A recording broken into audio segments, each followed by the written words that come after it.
Hello all, welcome back to YouTube channel. ഇന്നത്തെ വീഡിയോയിൽ ഞാൻ സംസാരിക്കാൻ പോകുന്ന ഓപ്പർച്യൂണിറ്റി കാർഡിനെ പറ്റിയും പിന്നെ ആ ഓപ്പർച്യൂണിറ്റി കാർഡ് കൊണ്ട് കറന്റ് ആർക്കൊക്കെയാണ് ബെനിഫിഷ്യൽ ആവുന്നത്, ഏതൊക്കെ സെക്ടേഴ്സിൽ വർക്ക് ചെയ്യുന്ന ആൾക്കാർക്കാണ്, നിങ്ങൾക്ക് ഏതൊക്കെ ടൈപ്പ് ജോബ് ബാക്ക്ഗ്രൗണ്ട് ഉള്ളത്, അപ്പൊ ആ ബാക്ക്ഗ്രൗണ്ട് ഉള്ള ആൾക്കാർക്ക്, ഏതൊക്കെ ബാക്ക്ഗ്രൗണ്ട് ഉള്ള ആൾക്കാർക്കാണ് ഇപ്പോൾ കറന്റ് ജോബ് ഓപ്പർച്യൂണിറ്റി കാർഡ് കൊണ്ട് ബെനിഫിഷ്യൽ ആവുന്നതാണ് നമ്മൾ ഈ വീഡിയോയിൽ കൂടുതലായിട്ട് ഫോക്കസ് ചെയ്യാൻ പോകുന്നത്. പിന്നെ പ്ലസ് നമ്മൾ അതിന്റെ ജോബ് ഓപ്പർച്യൂണിറ്റി കാർഡ് എന്താണ്, അതിന്റെ ടൈപ്സ് എന്തൊക്കെയാണ്, പിന്നെ പ്രോസസ്സ് എന്താണ്, ആരൊക്കെയാണ് അതിന് എലിജിബിൾ ആകുന്നത്, പിന്നെ ഡിഫറെന്റ് ക്രൈറ്റീരിയാസ്, ഇതിനെ പറ്റിയെല്ലാം നമ്മൾ അതിനകത്ത് ഇൻക്ലൂഡ് ചെയ്യും. സോ ബേസിക്കലി നമ്മൾ ഫോക്കസ് ചെയ്യുന്നത് ജർമ്മൻ കറന്റ് എംപ്ലോയ്മെന്റ് സിറ്റുവേഷനെ പറ്റി ആയിരിക്കും ഈ വീഡിയോയ്ക്കകത്ത് കൂടുതൽ ഫോക്കസ് ചെയ്യുന്നത്. So let's jump into the video. First of all, എന്താണ് ഓപ്പർച്യൂണിറ്റി കാർഡ്? ഓപ്പർച്യൂണിറ്റി കാർഡ് എന്ന് പറഞ്ഞാൽ it's A kind of visa. German government approve ചെയ്യുന്ന ഒരു വിസയാണ്. അത് അപ്രൂവ് ചെയ്യുന്നത് ഫോർ നോൺ EU ആയിട്ടുള്ള സിറ്റിസൺസിന് വേണ്ടിയായിരിക്കും. പണ്ടായിരുന്നെങ്കിൽ നമുക്ക് ജോബ് സീക്കർ വിസ, ഇപ്പോഴും ഉണ്ട് ജോബ് സീക്കർ വിസ. പണ്ടുള്ള ഒരു ഇതായിരുന്നു ജോബ് സീക്കർ വിസ. ഇപ്പം കറന്റ് ഇറങ്ങിയ ഇതാണ് ഓപ്പർച്യൂണിറ്റി കാർഡ് എന്ന് പറയുന്നത്. അപ്പൊ ഈ ഓപ്പർച്യൂണിറ്റി കാർഡിൽ നമുക്ക് വിസ കിട്ടുന്നത് ഒരു വർഷത്തേക്കായിരിക്കും കിട്ടുന്നത്. നേരെ മറിച്ച് ജോബ് സീക്കർ വിസയിൽ നമുക്ക് കിട്ടുന്നത് ഫോർ ഓൺലി 6 months ആയിരിക്കും. പിന്നെ ഈ ഓപ്പർച്യൂണിറ്റി കാർഡില് മെയിൻ ആയിട്ടൊരു അഡ്വാൻറ്റേജ് ആണ് ഇതും. പിന്നെ നമുക്ക് ഇവിടെ വന്നു കഴിഞ്ഞാൽ നമുക്ക് 20 hours per week നമുക്ക് പാർട്ട് ടൈം ചെയ്യാൻ പറ്റും.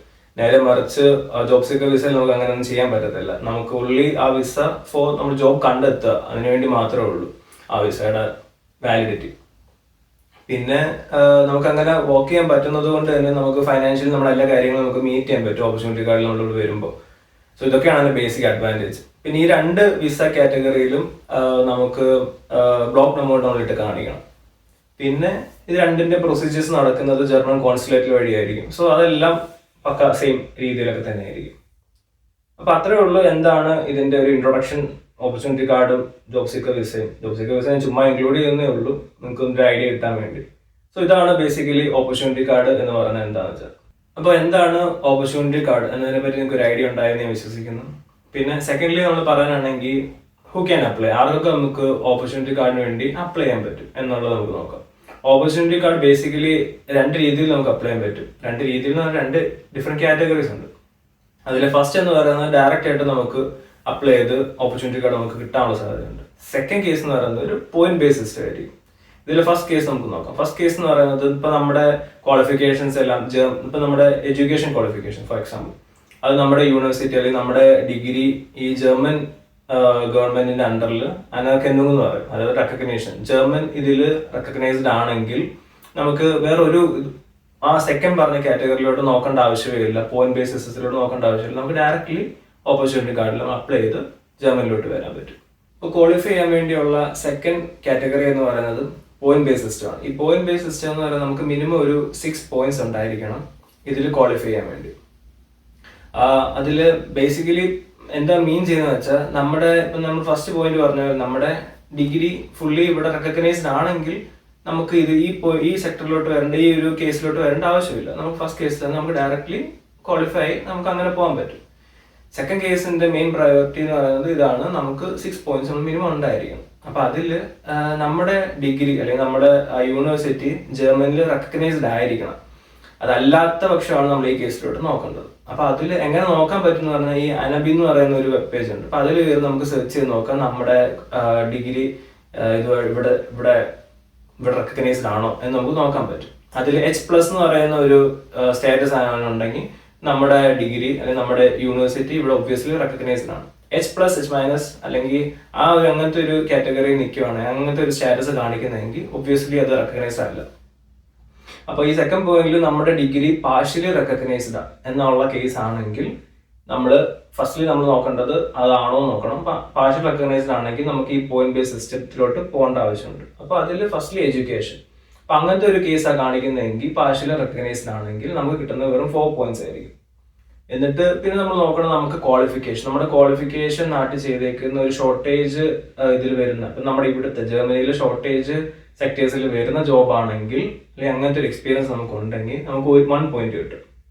അപ്പൊ അതിനൊരു ലിസ്റ്റ് ഉണ്ട്, ഷോർട്ടേജ് സെക്ടേഴ്സിന്റെ ലിസ്റ്റ് ഓഫ് ഷോർട്ടേജ് സെക്ടേഴ്സ് എന്ന് പറയുന്ന ഒരു വെബ് പേജ് ഉണ്ട്. അപ്പൊ അതിൽ കയറി നോക്കുമ്പോൾ നമുക്ക് അറിയാം നമ്മുടെ പ്രൊഫഷൻ ഇതിനകത്ത് വരുന്നതാണോ എന്ന് നമുക്ക് നോക്കാൻ പറ്റും.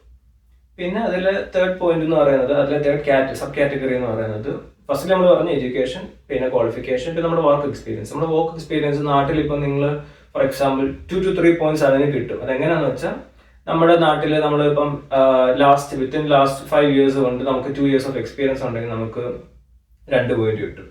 പിന്നെ ലാസ്റ്റ് 7 years കൊണ്ട് നമുക്ക് 5 years ഓഫ് എക്സ്പീരിയൻസ് ഉണ്ടെങ്കിൽ നമുക്ക് 3 പോയിന്റ്സ് കിട്ടും. ഇങ്ങനെ നമുക്ക് പോയിന്റ്സ് അച്ചീവ് ചെയ്ത് പോകാൻ പറ്റും.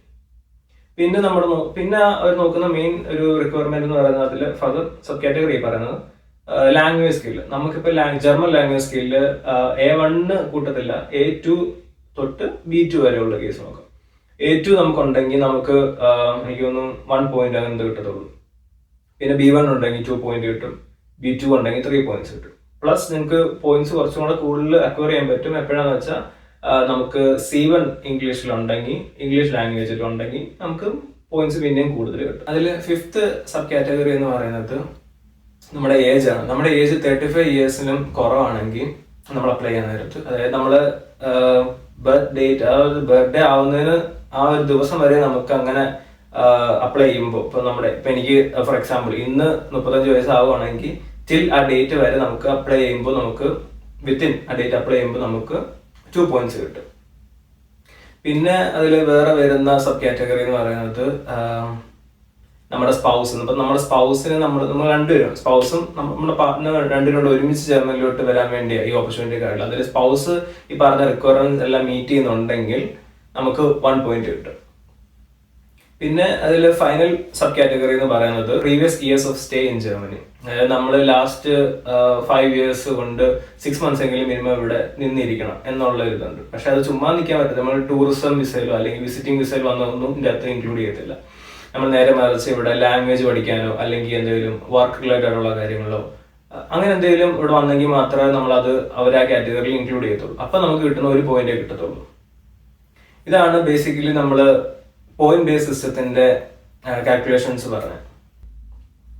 നെക്സ്റ്റ് ആയിട്ട് നമുക്ക് നോക്കാം, നമ്മൾ ജോബ് ഓപ്പർച്യൂണിറ്റി കാർഡിൽ വരുമ്പോൾ നമ്മൾ എന്തൊക്കെ കാര്യങ്ങളിലാണ് നമ്മൾ കുറച്ച് കെയർഫുൾ ആയിരിക്കേണ്ടത് എന്നുള്ളത് നമുക്ക് നോക്കാം. ബേസിക്കലി നിങ്ങൾ നേരത്തെ നമ്മൾ പോയിന്റ് പറഞ്ഞപ്പോൾ തന്നെ മനസ്സിലാക്കുകയാണ്, നമുക്ക് 20 hours ഉള്ള വർക്കിംഗ് ടൈം പീരീഡ് നമുക്ക് ഉള്ളൂ. 20 hours per week part time ചെയ്യാൻ വേണ്ടി. അപ്പൊ പാർട്ട് ടൈം ചെയ്താൽ നമുക്ക് അറിയാം നമുക്ക് ഇത്ര ഉള്ള പൈസ കിട്ടത്തുള്ളൂ. പിന്നെ പാർട്ട് ടൈം കിട്ടാനും ഇപ്പം എൻ്റെ ഒരു എക്സ്പീരിയൻസ് പറയുകയാണെങ്കിൽ ഞാൻ ഇറങ്ങിയ സ്ഥലം ട്രേസിനായിരുന്നു. അപ്പൊ ട്രേസ് ഈസ്റ്റ് ജർമ്മനിയില്ല. അപ്പൊ അതൊക്കെ കുറച്ച് ഞാൻ വന്ന സമയത്തൊക്കെ 2019 സമയത്തൊക്കെ അത് കുറച്ച് എല്ലാം ജർമ്മൻ സ്പീക്കിംഗ് ആയിട്ടുള്ള ആൾക്കാരായിരുന്നു കൂടുതൽ. അപ്പൊ ഇന്റർനാഷണൽ ആൾക്കാരൊക്കെ ആ സമയത്ത് വളരെ കുറവായിരുന്നു. ജോലി കിട്ടാനും ഒക്കെ ചാൻസസ് കുറച്ച് കുറവായിരുന്നു. അപ്പം അത്ര അങ്ങനെ ഹാർഡ്ഷിപ്പ് ഉള്ള സമയത്ത് നമ്മൾ ലാംഗ്വേജ് പഠിച്ച് നമുക്ക് അത്യാവശ്യം നല്ല പ്രൊഫഷൻ്റെ ആണെന്ന് നമ്മൾ നാട്ടിൽ നിന്ന് അങ്ങനെ എല്ലാ രീതിയിലും പ്രിപ്പയർ ആയിട്ട് വന്ന് നമുക്ക് ജോലി കിട്ടാൻ എളുപ്പമായിരിക്കും. കാരണം നമുക്ക് പാർട്ട് ടൈം ജോബേ കിട്ടത്തുള്ളൂ. നമ്മൾ ഈ 1 year പീരീഡ് കൊണ്ട് നമ്മുടെ ബ്ലോക്ക് എമൗണ്ട് വെച്ചിട്ട് വേണം നമ്മൾ നമ്മുടെ ബാക്കിയുള്ള ചെലവുകൾ നടത്തിപ്പോവാൻ. സോ നമുക്ക് ഒരു ഫുൾ ടൈം ജോബ് അല്ല നമുക്ക് അവിടെ കിട്ടുന്നത്. അപ്പോഴും നമ്മൾ പാർട്ട് ടൈം ജോബ് നമുക്ക് കിട്ടുന്ന ചിലപ്പോൾ മിനിമം സാലറി ആയിരിക്കും, ഇപ്പോൾ €1 €1 അങ്ങനെ എന്തോ ആയിരിക്കും. സോ അതുകൊണ്ടൊക്കെ നമ്മുടെ എല്ലാ ചെലവുകളും മീറ്റ് ആയി പോകണമെന്നില്ല. ചില നമ്മൾ കഴിഞ്ഞ വീഡിയോ നമ്മൾ പറഞ്ഞിട്ടുണ്ടായിരുന്നു അപ്പാർട്ട്മെന്റിലൊക്കെ നല്ല റേറ്റ് ആയിരിക്കും. സോ ഇതെല്ലാം നമ്മൾ ഈ 1 year കൊണ്ട് നടന്ന് പോകണമെങ്കിൽ കുറച്ച് ബുദ്ധിമുട്ടായിരിക്കും. സോ ബെറ്റർ നമ്മുടെ എല്ലാ കാര്യങ്ങളും നാട്ടിൽ നിന്ന് പ്രിപ്പയർഡ് ആയി വരിക. ലാംഗ്വേജ് എങ്കിൽ ലാംഗ്വേജ് നല്ല രീതിയിൽ പഠിക്കുക. നല്ല രീതിയിൽ പഠിച്ച് ലാംഗ്വേജ് നമുക്ക് സംസാരിക്കാൻ പറ്റും എന്നുള്ള ഒരു കേപ്പബിലിറ്റി ഉണ്ടെങ്കിൽ ഇവിടെ വന്നാൽ നിങ്ങൾക്ക് ഒബ്വിയസ്ലി ഫുൾ ടൈം ജോബോ പാർട്ട് ടൈം ജോബോ എന്തായാലും നമുക്ക് കിട്ടും, ഒരു കുഴപ്പമില്ല. പിന്നെ പറഞ്ഞുകൊണ്ട് 20 മണിക്കൂർ നമുക്ക് വർക്കിംഗ് അവർ ചെയ്യാൻ പറ്റുന്നത്, ലിമിറ്റഡ് വർക്കിംഗ് അവേഴ്സ് ഉള്ളത് കൊണ്ട് പാർട്ട് ടൈം നമുക്ക് അങ്ങനെ ചെയ്ത് പോകാൻ പറ്റത്തുള്ളൂ. നമുക്ക് ബാക്കിയുള്ള കൺട്രിയെ പോലെ നമുക്ക് ഇവിടെ നമുക്ക് കൈ പൈസ കിട്ടുന്ന പരിപാടികളൊക്കെ ചെയ്യാൻ വളരെ കുറവായിരിക്കും. സോ അതുകൊണ്ട് ഇതൊക്കെ ആയിരിക്കും ഇതിന്റെ ഒരു ഡൗൺ സൈഡ്, വേണമെങ്കിൽ അങ്ങനെയും പറയാം, ഡൗൺ സൈഡ് എന്ന് പറഞ്ഞത്. അടുത്തായിട്ട് നമ്മൾ വീഡിയോയിൽ തുടക്കത്തിൽ നമ്മൾ പറഞ്ഞ പോലെ നമുക്ക് ഈ 2025 നമ്മൾ ഈ കറന്റ് സിറ്റുവേഷൻ ഏതൊക്കെ സെക്ടേഴ്സിനെയാണ് അഫക്റ്റ് ആവുന്നത്, അല്ലെങ്കിൽ ഇപ്പോൾ ജർമ്മനിയിലെ കറന്റ് ആയിട്ടുള്ള കാര്യങ്ങളെ പറ്റി നമ്മൾ പറയുകയാണെങ്കിൽ ഇവിടുത്തെ GDP 1.5% ആയിട്ട് പ്രൊജക്ട് ചെയ്യും എന്നാണ് ഫോർകാസ്റ്റ് വഴി പറയുന്നത്. അറിയത്തില്ല, നമുക്ക് നോക്കാം. പിന്നെ അൺഎംപ്ലോയ്മെന്റിന്റെ റേറ്റ് ആണെങ്കിൽ തന്നെ അത് 6.2% സംതിങ് ഇങ്ങനെ എന്തോ ഇൻക്രീസ് ആവുമെന്ന് കേട്ടിട്ടുണ്ട്. പിന്നെ ഇവർ ഇത്രയൊക്കെ പറഞ്ഞിട്ടുണ്ടെങ്കിലും ഇവിടുത്തെ ജോബ് വേക്കൻസീസിന്റെ കുറവ് ഒന്നുമില്ല. എപ്പോഴും 500,000 ജോബ് വേക്കൻസീസ് ഉണ്ടെന്നാണ് കാണിക്കുന്നത്. സോ ഇതൊക്കെ ഞാൻ റിസർച്ച് ചെയ്ത് കണ്ടതാണ്. എത്രത്തോളം നമുക്ക് അറിയാം, നമ്മൾ ഇത്രയും ജോബ് വേക്കൻസീസ് ഉണ്ടെന്ന് പറഞ്ഞാലും നമ്മൾ അപ്ലൈ ചെയ്യുമ്പോൾ റിജക്ഷൻസിനും ഇതൊന്നും ഒന്നിനും ഒരു കുറവില്ല. അവർക്ക് ആൾക്കാരെ വേണം താനും, പക്ഷെ അതുപോലെ തന്നെ ഭയങ്കര കോമ്പറ്റീഷനും ഉണ്ട്. സോ ബേസിക്കലി ഇപ്പൊ നമ്മൾ പറഞ്ഞപ്പം ഏതൊക്കെയാണ് മെയിൻ സെക്ടേഴ്സ് ഇവിടെ കൂടുതലായിട്ട് വേണ്ടത് എന്ന് പറയുന്നത് നോക്കിയാൽ ഹെൽത്ത് കെയർ, നമുക്ക് എല്ലാവർക്കും അറിയാം, നേഴ്സിംഗ്, ഡോക്ടേഴ്സ്, ഇവർക്ക് എല്ലാവർക്കും ആയിരിക്കും കൂടുതൽ പ്രയോറിറ്റി ഉള്ളത് ജോബിന്. പിന്നെ എഞ്ചിനീയറിങ്, IT, പിന്നെ ഇപ്പൊ റിന്യൂവബിൾ എനർജി എന്ന് പറഞ്ഞാൽ ആ ഒരു സസ്റ്റൈനബിൾ എനർജി, എൻവയോൺമെന്റ് എഞ്ചിനീയറിംഗ്, ഈ ഒരു സെക്ടേഴ്സിനൊക്കെ നല്ല സ്കോപ്പ് അത്യാവശ്യമായിട്ട് വരുന്നുണ്ട്. സോ ഈ ഒരു ഫീൽഡിലൊക്കെ നിങ്ങൾ നോക്കുന്നുണ്ടെങ്കിൽ ഒബ്വിയസ്ലി ജോലി കിട്ടാൻ വലിയ പാടൊന്നും കാണത്തില്ല. പിന്നെ ലാംഗ്വേജ്, നേരത്തെ പറഞ്ഞ പോലെ ലാംഗ്വേജും നല്ല രീതിയിലുള്ള സ്കിൽ നിങ്ങൾക്ക് ഉണ്ടെങ്കിൽ ഒബ്വിയസ്ലി ഒരു ജോലി നിങ്ങൾക്ക് ഇവിടെ അക്വയർ ചെയ്യാൻ പറ്റും. നമ്മൾ ഈ പറഞ്ഞ ഡിഫറെന്റ് കൈൻഡ് ഓഫ് സെക്ടേഴ്സ് ഉണ്ടായിരുന്നു. അതിൽ ഇപ്പൊ ഞാൻ വർക്ക് ചെയ്തുകൊണ്ടിരിക്കുന്ന സെക്ടറാണ് ഓട്ടോമോട്ടീവ് സെക്ടർ. അപ്പം അതിലെ കറന്റ് ആയിട്ടുള്ള ഒരു സിറ്റുവേഷൻ ഞാൻ ഇപ്പൊ പറയാം, നിങ്ങളുടെ ഷെയറും ചെയ്യാം. കാരണം ഇപ്പൊ നമ്മൾ പറഞ്ഞു 500,000 ഓപ്പർച്യൂണിറ്റീസ്, വേക്കൻസീസ് ഉണ്ടെന്ന് പറഞ്ഞാൽ പോലും പലയിടത്തും പല പ്രശ്നങ്ങളുണ്ട്. അതിൽ ബേസിക്കലി ഈ ജർമ്മനിയിൽ ഇപ്പൊ കണ്ടുവരുന്നതാണ് ഓട്ടോമൊബൈൽ സെക്ടറിലെ ഭയങ്കരമായിട്ടുള്ള ക്രൈസിസ്. അപ്പം നമുക്കാണെങ്കിൽ ഇപ്പം പല കോൾ ഓഫ്സ് ഉണ്ടായിരുന്നു, പല പാർട്സിന്റെ അല്ലെങ്കിൽ പല ഡിഫറെന്റ് കസ്റ്റമേഴ്സിന്റെ കോൾ ഓഫ്സ് ഉണ്ടായിരുന്നു. ഇവരെല്ലാം അത് ഭയങ്കരമായിട്ട് റെഡ്യൂസ് ചെയ്ത് കഴിഞ്ഞ വർഷം ഓഗസ്റ്റ് തൊട്ട് ഈ വർഷവും ഭയങ്കര ഡള്ളായിട്ടാണ് കംപ്ലീറ്റ് ഓട്ടോമൊബൈൽ ഇൻഡസ്ട്രീസിൽ. നിങ്ങൾ കേട്ട് കാണുമായിരിക്കും ബോഷിലെ കാര്യവും ഫോക്സ്വാഗണിലെ കാര്യങ്ങളും ഒക്കെ. ഇതെല്ലാം നമ്മുടെ ഓട്ടോമൊബൈൽ കമ്പനികളിൽ മാത്രമല്ല, പല ലോജിസ്റ്റിക്സ് കമ്പനികളിലും അല്ലെങ്കിൽ ബാക്കിയുള്ള ഡിഫറെന്റ് സെക്ടേഴ്സിന്റെ ഇലക്ട്രിക് കമ്പനികളിലും എല്ലാത്തിനും ബാധിക്കുന്നുണ്ട്. സോ ഇത്രയും വേക്കൻസീസ് ഉണ്ടെന്ന് പറഞ്ഞാൽ പോലും പിന്നെ നമുക്ക് അവിടെ ഡിഫറെന്റ് ക്രൈസിസ് അവിടെ ഉണ്ട്. വേക്കൻസീസ് എങ്ങും പോകുന്നില്ല, അത് അവിടെ തന്നെ ഉണ്ട് താനും. പക്ഷെ ഇതുപോലെ ക്രൈസിസ് ഉണ്ട്. മെയിൻലി പറയുകയാണെങ്കിൽ ഓട്ടോമൊബൈൽ സെക്ടേഴ്സിൽ. ഇപ്പൊ എന്റെ എക്സ്പീരിയൻസും ഉണ്ട്, ഞാൻ ഇങ്ങനെ കേട്ട് അറിഞ്ഞ എക്സ്പീരിയൻസും ഉണ്ട്. ഞാൻ കുറെ ഇടത്ത് കേട്ടിട്ടുണ്ടായിരുന്നു, ഈ ഇവിടുത്തെ ഓട്ടോമൊബൈൽ ഇൻഡസ്ട്രീസ് ഇത്രയും ക്രൈസിസ് ഫേസ് ചെയ്യുന്നതുകൊണ്ട് അവർക്ക് അത്ര എംപ്ലോയീസിനെ അവരുടെ കമ്പനിയിൽ നിർത്താൻ പറ്റുന്നില്ല. കുറെ എംപ്ലോയീസിനെ അവർക്ക് പറഞ്ഞു കൊണ്ടായിട്ടുണ്ട്. അവര് അത്രയും പ്രൊഡക്ഷൻ, ഇപ്പം ഫോർ എക്സാമ്പിൾ പറയുകയാണെങ്കിൽ പോർഷയിൽ അവർക്ക് 5 ദിവസത്തേക്കുള്ള വർക്ക് അല്ലെങ്കിൽ ഈ വീക്കെൻഡും ഉള്ള വർക്ക് അവർ ഭയങ്കരമായിട്ട് റെഡ്യൂസ് ചെയ്ത് ഷിഫ്റ്റ് വരെ കട്ട് ഡൗൺ ചെയ്ത് 2 ഷിഫ്റ്റ് ഒക്കെ ആക്കിയിട്ടുണ്ട്. സോ ഇതൊക്കെ അത്രയും എംപ്ലോയീസിനെ ബാധിക്കുന്ന കേസാണ്. അപ്പം ഷോർട്ട് ടേം വർക്ക് എന്ന് പറയുന്ന ഒരു സംഭവമുണ്ട് ഇവിടെ ജർമ്മനിയിൽ, കുർസാർബൈറ്റ് എന്ന് പറയും. അപ്പം അങ്ങനത്തെ എന്ന് വെച്ചാൽ നമ്മൾ ഒരു ദിവസം ഒരു മാസത്തിൽ എനിക്ക് തോന്നുന്നു 3 ദിവസമോ 5 ദിവസമോ നമ്മൾ അത്രയും ബ്രേക്ക് എടുക്കണം. നമ്മൾ മസ്റ്റ് ആയിട്ട് ലീവ് എടുക്കണം. അതിൽ പേ ചെയ്യുന്നത് ഗവൺമെന്റ് ആയിരിക്കും, പക്ഷെ നമുക്ക് അത്ര നഷ്ടം, നമുക്ക് ഫുൾ 100% സാലറി നമുക്ക് കിട്ടത്തില്ല. സോ ഇതൊക്കെ ഭയങ്കരമായിട്ട് ബുദ്ധിമുട്ടായിട്ട് വന്നുകൊണ്ടിരിക്കുക കറന്റ്ലി. ഇപ്പൊ കഴിഞ്ഞ വർഷം തൊട്ട് ഈ വർഷം ചിലപ്പോൾ ഇങ്ങനെ തന്നെ പോവായിരിക്കും, അടുത്ത വർഷം ചിലപ്പോൾ ഇമ്പ്രൂവ് ആയിരിക്കും, അറിയത്തില്ല. കാരണം ഈ ഇലക്ട്രിക് വെഹിക്കിള് ഇപ്പൊ ഇവിടെ കൂടുതലായിട്ട് ആൾക്കാർ വിറ്റ് കഴിഞ്ഞ് പോകുന്നുണ്ടെങ്കിലും സിറ്റുവേഷൻ ഇങ്ങനെയാണ്, കുറച്ച് മോശമാണ്. അപ്പൊ ഞാൻ പറഞ്ഞ എന്തുകൊണ്ടാന്ന് വെച്ചാൽ, നിങ്ങൾ നാട്ടിൽ നിന്ന് അപ്ലൈ ഓപ്പർച്യൂണിറ്റി കാർഡിൽ വരുന്ന ആൾക്കാർ ഓട്ടോമൊബൈൽ സെക്ടറിലോ അങ്ങനെ എന്തെങ്കിലും റിലേറ്റ് ചെയ്തിട്ടാണെങ്കിൽ നിങ്ങളെല്ലാം നോക്കുക, നാട്ടിൽ നിന്ന് നോക്കണം. ഇപ്പൊ കാരണം ജർമ്മനിയിലെ സിറ്റുവേഷൻ എങ്ങനെയാണ്, ഇവിടുത്തെ കാര്യങ്ങളൊക്കെ എങ്ങനെയൊക്കെയാ പോകുന്നത് എന്നൊക്കെ നോക്കി അതിനെ കുറിച്ച് നല്ലപോലെ സ്റ്റഡി ചെയ്യുക. ഇപ്പൊ ഞാൻ പറഞ്ഞ നേരത്തെ ലാംഗ്വേജിന്റെ കാര്യം പറയാം. കാരണം നമുക്ക് ഇവിടെ കിട്ടുന്ന 1 ഇയർ പീരീഡ് മാത്രമേ ഉള്ളൂ. ഈ 1 ഇയർ പീരീഡ് കൊണ്ട് നമ്മൾ ജോലി കണ്ടെത്തുന്നത് പറയുന്നത് അതൊരു ഈസി ടാസ്ക് അല്ല. നമ്മൾ അത്രയും കോമ്പറ്റീറ്റീവ് ആയിട്ടുള്ള ആൾക്കാരായിരിക്കണം. സോ ഇതൊക്കെ നോക്കണം.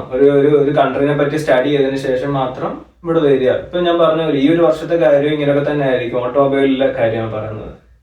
അതൊക്കെ നോക്കി ചിലപ്പോൾ നെക്സ്റ്റ് ഇയർ കൊണ്ട് ചിലപ്പോൾ മാറുമായിരിക്കും. പക്ഷെ നോക്കുക, അതിനെപ്പറ്റി സ്റ്റഡി ചെയ്യുക, എന്നിട്ട് ഇവിടെ വരിക. അപ്പൊ ഇത്രയൊക്കെ ഉള്ളൂ ഓപ്പർച്യൂണിറ്റി കാർഡിനെ പറ്റിയും പിന്നെ എന്റെ എക്സ്പീരിയൻസ് ഈ ഓട്ടോമൊബൈൽ സെക്ടറിനെ പറ്റി ഞാൻ നിങ്ങൾ ഷെയർ ചെയ്തത്. നിങ്ങൾ ഇപ്പം പറഞ്ഞതിലോട്ട് തന്നെ ഈ 1 ഇയറിലേക്ക് വരുമ്പോഴത്തേക്ക് നിങ്ങൾ കൂടുതൽ പ്രിപ്പയർ ആകുക, നിങ്ങൾ ലാംഗ്വേജ് പഠിക്കുക. കാരണം നമ്മൾ ഇത്ര പൈസ ഇൻവെസ്റ്റ് ചെയ്യുന്നതാണ്. നമ്മളിപ്പം ബ്ലോക്ക് ഡെമോണിന് വേണ്ടി നമ്മൾ ഇത്രയും പൈസ കാണിക്കുന്നതുകൊണ്ട് ചിലപ്പോൾ നിങ്ങൾ ലോൺ എടുത്തിട്ടോ അല്ലെങ്കിൽ വേറെ എന്തെങ്കിലും രീതിയിലായിരിക്കും പൈസ കാണിക്കുന്നത്. സോ ഇതെല്ലാം നമുക്കൊരു ബേർഡൻ ആവല്ലോ ലാസ്റ്റിൽ ഇവിടെ വന്നതിന് ശേഷം. സോ കുറെ നല്ല ഓപ്പർച്യൂണിറ്റീസ് ഉണ്ട്, നിങ്ങൾ അതെല്ലാം നോക്കുക. ഇൻ ഡിമാൻഡ് ആയിട്ടുള്ള ജോബ് ഏതൊക്കെയാ നോക്കുക. പറഞ്ഞൊരുട്ട് തന്നെ ഇവിടുത്തെ സിറ്റുവേഷൻ എന്ത് നോക്കുക. ഈ ഇയർ എങ്ങനെയായിരിക്കും പോകുന്നത്, കുറച്ച് ഫോർകാസ്റ്റിംഗ് നോക്കുക. എങ്ങനെയായിരിക്കാം ഫ്യൂച്ചറിൽ, ഏത് ജോബ് ആയിരിക്കാം ഫ്യൂച്ചറിൽ ബെറ്റർ ആവുന്നത് എന്നൊക്കെ നോക്കിയിട്ട് വേണം ഇങ്ങോട്ട് വരാൻ. സോ നിങ്ങളിവിടെ വന്ന് ജോബ് കണ്ടെത്തട്ടെ, എല്ലാം കിട്ടട്ടെ എന്ന് ഞാൻ ഹോപ്പ് ചെയ്യുന്നു, ഞാൻ പ്രാർത്ഥിക്കുന്നു. So do subscribe to our channel. അപ്പോൾ see you in next video. Bye by.